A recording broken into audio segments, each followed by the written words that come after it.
I've got to bear this cross. Took bread, and when he had given thanks, he broke it and said, take, eat, this is... In order to lead any organization or a church, specifically speaking, that is important to know the history of that organization, because if you don't know your history, you can't really understand the pillars in which the church was built, because whatever pillars were in place and the mindset that has been historically laid as a foundation, those things are still intertwined into the mindset, into the fabric, to the being of the church, and of course the people. This is the only church I have ever been in my life. My earliest recollection of coming to this church, it was an old building. It had a stove on one side of the church and it had a stove on the other side of the church. My grandparents, we go all the way back as far as the basis of this church. As a kid, my grandparents always kept me involved. I can remember coming to Bible school out here as a kid, then going into the revival, we was usually held at the same time. I think it's the Word of God. That's what you go to learn more about the Word of God. Christ's church is built on a rock, solid. Everybody help one another. You didn't have no home by yourself. That's why I'm talking about eating on Sunday. We eat, everybody eat, certain people eat in the community. They were special too. It was a different day, different time, generation different. Didn't nobody have nothing much. It's about 1 or 2 cars was here on Welfare Baptist Church ground.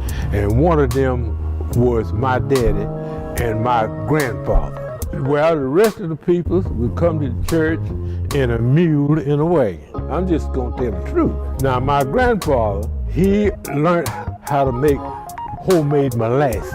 After making all that stuff, they know how to make bootleg liquor. That was part of it. That's the reason why they had money to buy the car. So those things that have been important for years, they still have a high importance to church now.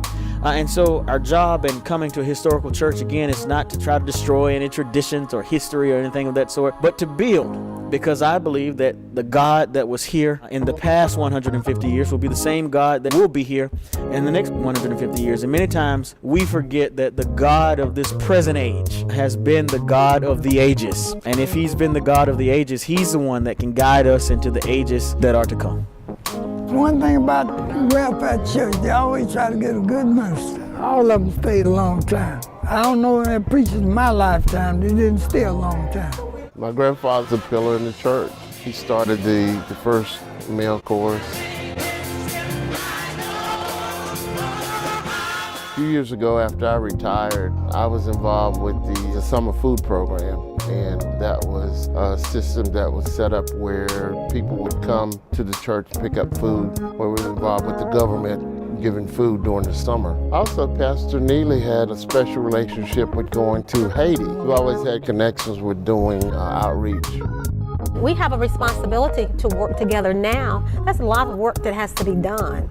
A lot of work in our community. And I heard my pastor talking about us being community-minded, and I think we can do more of that. Welfare has been a leader in the community over the years. Well, we've always been a giving church. Although we're called welfare, I don't think we're looking for people to help us, but we're looking at the welfare of other people. I have served as janitor here in this church now for about 60 years and still is the janitor. And when I get through here tonight, I'm gonna lock up and go home.